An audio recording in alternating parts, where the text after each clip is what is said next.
Hindi mo maloloko ang Panginoon. Ako po si Father Fiel Pareha at ito po ang ating segment, ang Daily Devotion, na kung saan tayo po ay magdarasal, magbabasa at magdinilay kasama ng salita ng Diyos sa buong taon. Manalangin tayo. Sa ngalan ng Ama, ng Anak at ng Espiritu Santo. Amen. Halina, banal na Espiritu, liwanagan mo ang aming puso at isip nang maunawaan at may sa buhay namin ang iyong salita. Amen.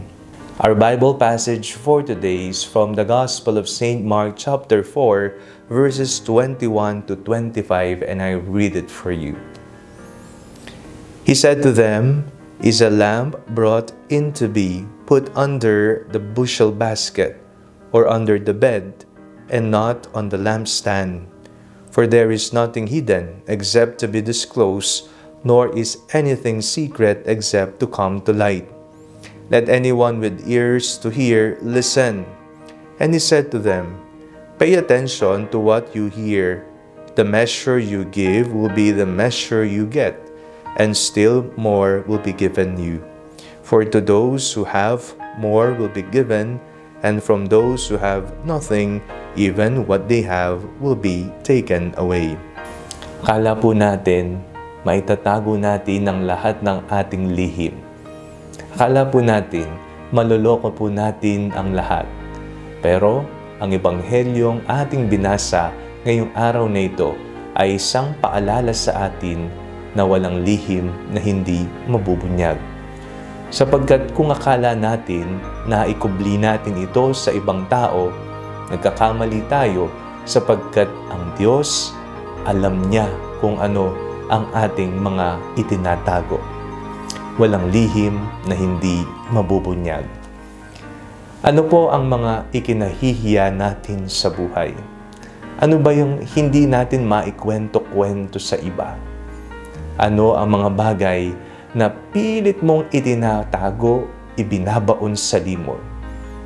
Masakit na karanasan, mga bagay na nakakahiya, mga kasalanang ginawa, hindi mo maikwento sapagkat ikaw ay mahusgahan, ikaw ay masasaktan, ikaw ay aapihin.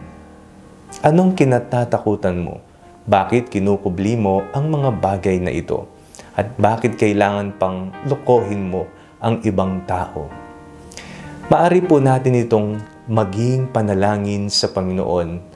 Kung nahihirapan po tayong magkwento sa iba, ikwento po natin ito sa Panginoon. Ikwento natin ng sakit, ikwento natin ng hiya, ikwento natin ng takot na meron tayo sa ating mga puso.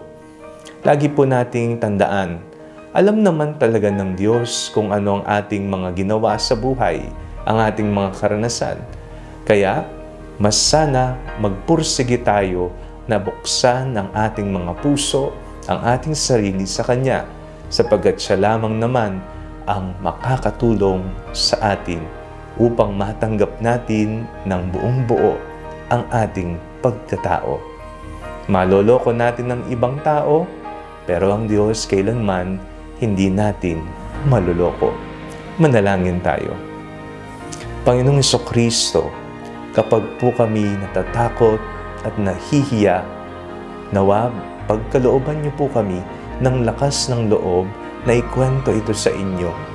Nawa, Panginoon, palagi ang iyong paggabay at biyaya ang siyang bumuhos sa aming buhay. Amen. Sa ngalan ng Ama, ng Anak at ng Espiritu Santo. Amen. Huwag po ninyong kalimutang i-like ang video ito, mag-comment po kayo and share it with your family and friends. Ang Panalangin Bago Matulog ay may sariling Facebook page na po.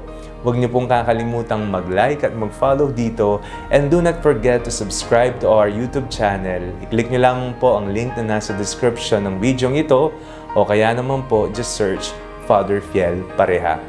Kung nais niyo naman pong maging updated sa mga kaganapan ng ating pagpapahayag, you can join our broadcast channel dito po sa ating Facebook page. God bless you po.